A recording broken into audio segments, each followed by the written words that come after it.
everyone to the September 4th, 2024 meeting of the Murfreesboro Planning Commission. We'll call the meeting to order, and we do have a quorum present tonight. We did not have any registered public comments.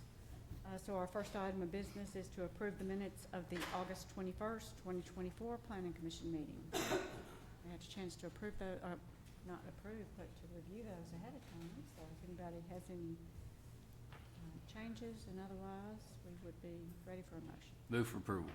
Second. Motion and a second on the minutes. Ms. Jacob? Ms. Saberwater? Aye. Mr. Carroll? Aye. Vice Chair Halliburton? Aye. Mr. Harris? Aye. Mr. Prince? Aye. Mr. Wright? Aye. Chair Jones? Aye. Okay. Next, we do have old business tonight, our one item there, and it is a zoning application for approximately 0.38 acres located along North Maple Street to be rezoned from CH and CCO to PRD. It is Maple 5 PRD and CCO. And Hamid Mayrar. Ms. Smith, you'll have to help me. I'm sorry. What is it? Mayrar. Thank you very much. He is the applicant. Ms. Smith, good evening. Good evening, Commission. This particular item that you can see on the above aerial is located on North Maple Street. There is an existing single-family dwelling on the property. It is zoned RM16 to the south, CH to the west of the property, as well as CH to the north and the property itself. As you can see here on the zoning map, these are those broken down zone districts, and actually even further south of the RM16 is a PCD zoned piece of property. In looking at this project before, back in, I believe it was April, we did go over a lot more information, so I've attached that staff report to the shorter abbreviated staff report. But you may recall the land use map showed that as a mixed use zone district. They are submitted for a PRD. When we looked at the layout before, we did go over that it's 13.01 is the density that's being asked for, and 5 exceptions. Last time you saw it, the property required 12 parking spaces, and that original one provided for 15. The revised plan, based on the input provided at the Planning Commission, they were able to remove some of the separators on the site plan that were between the parking spaces along this section and provide, I think it was 2 or 3 more parking spaces here, and then 3 guest spaces that are not in front of any of the units for a grand total of 20 guest space or 20 total spaces, versus our city requirement is 12 for 5 units. So of those 5 units, they're all based on the number of bedrooms. So however many bedrooms, 1 for every single bedroom is what our code has in place. And that's what they put together. So when we looked at it, department recommendations, staff did have the same department recommendations, but the other thing we did look at is there is townhome development to the south of there. So we believe that these smaller 2-story houses in the front portion of the property and these really 2.5 stories in the back fits better with the neighborhood, and it's a duplex unit in the front with the 3 units in the back. With that, I'm going to turn it over to the applicant from Huddleston Steel, Clyde Roundtree, is here to go over specifics, and if you have any questions. And at your last meeting, you did open and close the public hearing, so this is just a regular meeting item this evening. Thank you, Holly. Chairman Jones, Commissioners. My name is Clyde Roundtree, Huddleston Steel Engineering. Just thank you for the opportunity to present to you a few components of Maple 5 townhomes. And as Holly mentioned, really it's the same plan for the most part. The biggest change we made was we reduced the size of the front units. We narrowed them down 3 feet of each unit. So by reducing the width of the front units, we were able to add those additional parking, those parallel parkings that are basically to the north of those 2 units. And as Holly mentioned, we took out the landscape medians that are between the units on the back portion in order to maximize the parking potential. And we know that that was one of the primary concerns in this area is that, we don't want to encourage parking on the street. So we feel like by providing more than ample parking, that was a critical component. Also knowing that in this area, garages can't necessarily be counted on. So we try to avoid having any issue with reliance on our garage spaces. With that in mind, that's really the primary changes. We met in detail to try to make sure that it was something we felt like was still fitting. Hamid has been very committed to trying to make a quality product, as you can see from the elevations.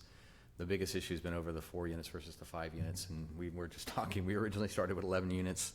We went down to 9 units, went down to 7 units, we got down to 5 units. So if at all possible, we really would like to commit to the 5 because we feel like that's the best return on his investment. We feel like we can meet the parking concerns. Density is probably a little bit higher than we probably like in the long run. But at this time, would this unit be adjacent to a parking lot in the rear, a bank to the north, and then a higher density development to the south? We feel like it fits within the context of the surroundings. We're also respecting architecturally the North Maple study, the North Highland study in terms of the craftsman style. So Hamid and his architect have been very committed to trying to keep that character. So we feel like it's a very attractive project. We feel like it's a fitting project, and we're asking for your approval tonight. I'm available for any questions you may have. Thank you. Thank you, Mr. Roundtree. Any questions for Mr. Roundtree or Ms. Smith? I'll just make a comment. Thank you, Mr. Roundtree and your client, for addressing my parking concerns. I appreciate that. Thanks, Jamie. Is that a motion? And if there are no other questions, I'll make a motion to approve, subject to all staff comments. Second. We have a motion and a second. Ms. Jacob? Ms. Saberwater, Aye. Mr. Carroll, Aye. Vice Chair Halliburton, Aye. Mr. Harris, Mr. Prince, Aye. Mr. Wright, Aye. Chair Jones. Aye. Thank y'all very much. Appreciate you working with us Thank on you, that. Commissioner. Very nice project. All right, next we have our public hearings and recommendations to council, and we have 2 items there tonight. Our first item is a mandatory referral to consider closing a portion of Hickerson Drive from vehicular use. City of Murfreesboro is the applicant. Ms. Smith? Hello again, Commission. You may recall last week, last meeting, we gave a little bit of context for the purpose of this public hearing. This Hickerson Drive that you can see on the aerial on the screen is the area that is part of the Town Creek Daylighting Project that we are looking at not closing or abandoning the right-of-way, but closing to vehicular access. So this is very different than most of the mandatory referrals that you see.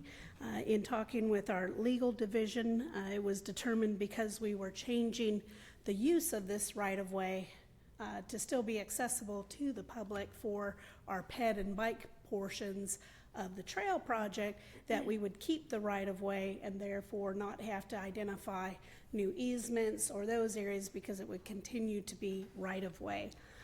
But what we did want to do is we went ahead and put in a couple of staff recommendation comments, which one, provisions for utilities are to retain continued access. So let's say I need to get in a truck to still access my utility, my gas line, whatever it is, that whatever the solution is, they can still do that at the end of the day. And then the other was working towards this portion here at the end of the street. You may recall there was what we call a hammerhead. I'll zoom into it. A hammerhead. This is still going to give us problems, Matthew.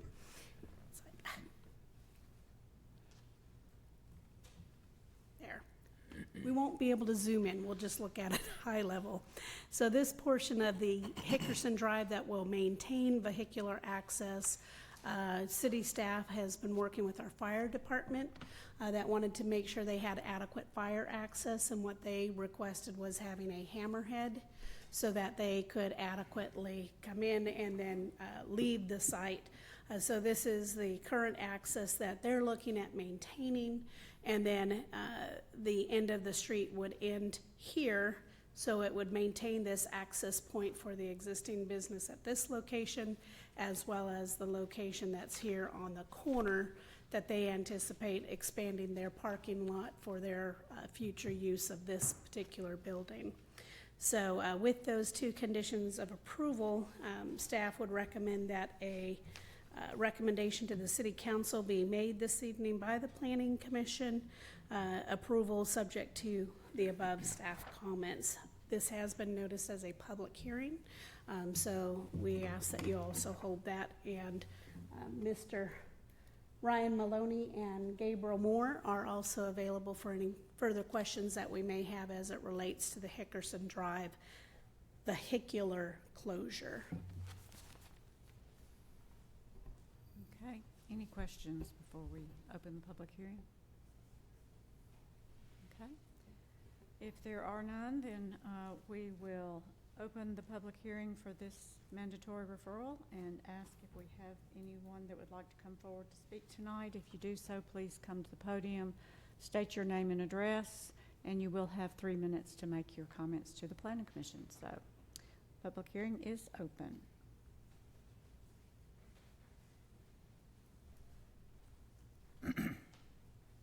Good evening. Good My evening. name is Linda Sullivan, and I own the property at 307 Hickerson Drive. At the intersection of Castle and Hickerson, it's a pie-shaped piece of property, and it's the building in that pie shape. We will lose a vehicle access at the rear of our property, and I actually love this project, and I'm very supportive of it and excited about it. And ultimately, it will obviously benefit this property. But I just wanted to be on record as we are losing an access, and at some point in the future, we'll probably need to have a second access. And so I just thought it was important for it to be on record that we're losing one of our accesses. But I'm very supportive of the project and grateful for it. Okay, Ms. Sullivan, so can you access your property from West Castle Street or no? Yes. Okay. That's our main access. And then, so we have one, and we can function as we are. Right. I suspect when the property develops in the future, it will need another one, Okay. and we'll need to work with the city to work it out. Thank you.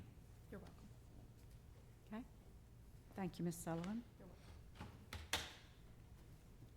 Anyone else like to speak tonight? Okay. If not, we will close the public hearing. Matthew, can we go ahead and have staff kind of look at a future second exit for her? Mr. Wright, and Ms. Sullivan can correct me if I'm wrong, I think she is probably referring to, well, if and when her property redevelops, is that correct? She's nodding her head. Okay.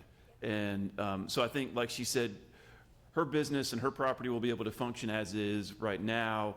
I think she's just concerned about how this would impact the redevelopment potential of her property in the future. Okay. And so I think we're certainly committed to continuing those discussions with Ms. Sullivan moving forward. I'll make a motion to approve then. Second. Motion and a second. Ms. Jaco?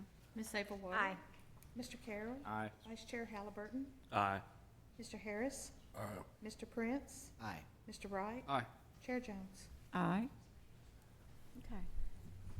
Motion passes. And our next item is a zoning application for approximately 6.1 acres located along Willow Oak Trail and Robert Rose Drive to be rezoned from PUD, the Clary Park PUD, and GDO1 to CH and GDO1.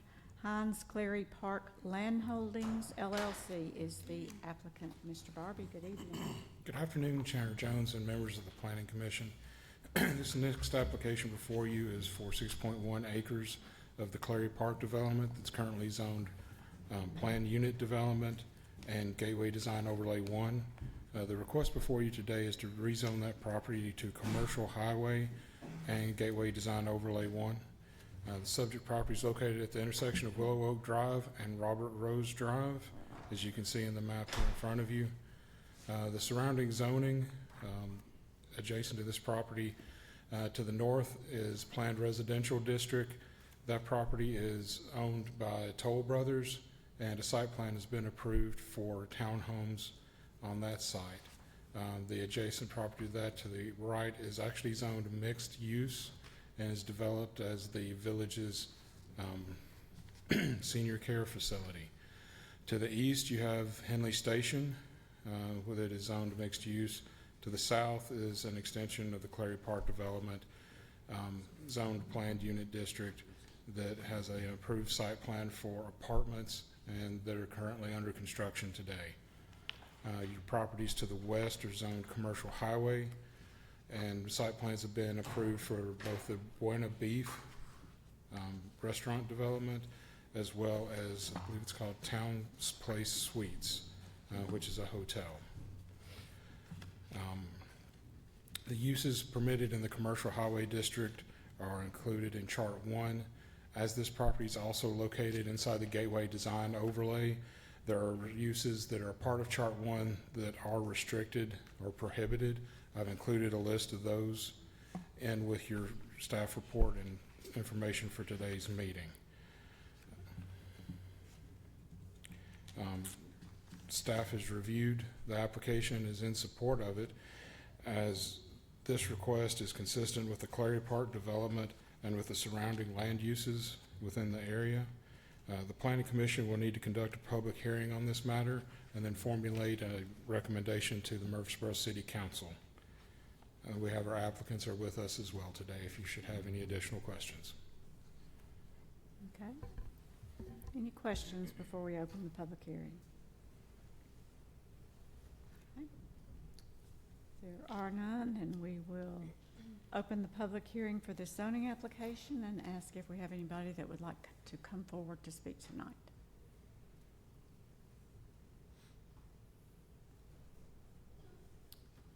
And seeing none, we will close the public hearing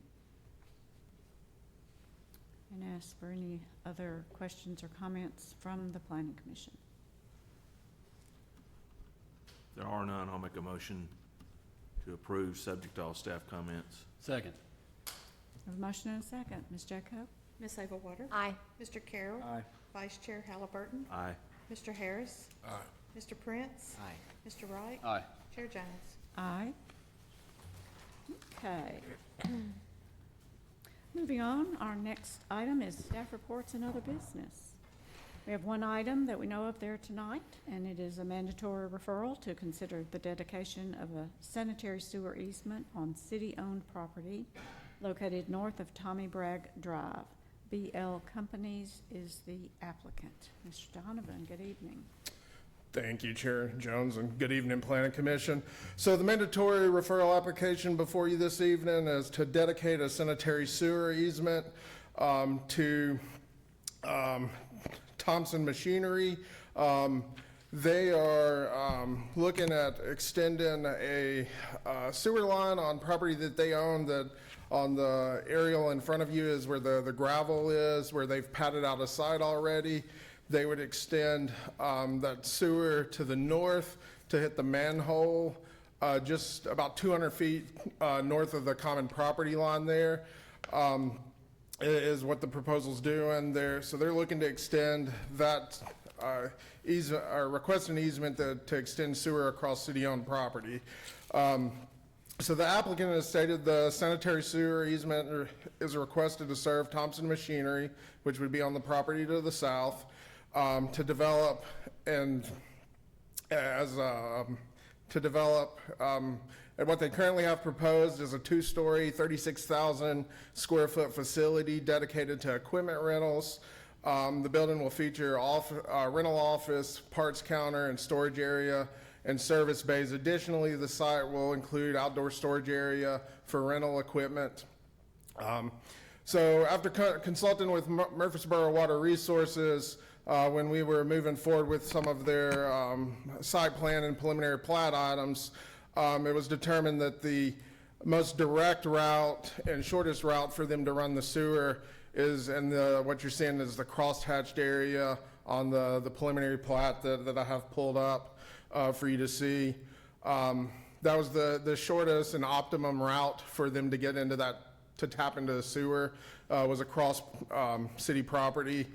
So that's the reason the request is before you tonight. So Murfreesboro Water Resource has reviewed the request and concurs with the proposed easement.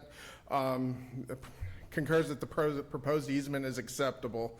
Staff recommends the Planning Commission recommend approval of this request to City Council, subject to the following conditions. If approved by City Council, the applicant will be responsible providing necessary information for the legal department to prepare legal instruments to formally dedicate the easement in question. The recording of an instrument, number two is recording of an instrument suitable for establishment of the sanitary sewer easement that is both acceptable to the legal department and Murfreesboro Water Resources. The legal instrument will be subject to final review and approval of the legal department. The applicant shall record any plat or instrument prior to the installation of sanitary sewer within the proposed easement. And the applicant will also be responsible for recording the easement, including payment of any recording fees. And I neglected to mention this, but Thompson Machinery will be responsible for designing and installing the sewer. So they are going to be designing and installing that sewer main. Okay. Any questions regarding the mandatory referral request? There are none. I move for approval, subject to all staff comments. Second. Motion and a second. Ms. Jacob? Ms. Ava Water, Aye. Mr. Carroll, Aye. Vice Chair Halliburton, Aye. Mr. Harris, Mr. Prince, Aye. Mr. Wright, Aye. Chair Jones. Aye. Okay. Well, that concludes the items on our agenda. Were there any other staff reports or other business tonight? No, ma'am. Really? Okay. Wow. Well, with that then, we stand adjourned. Good evening.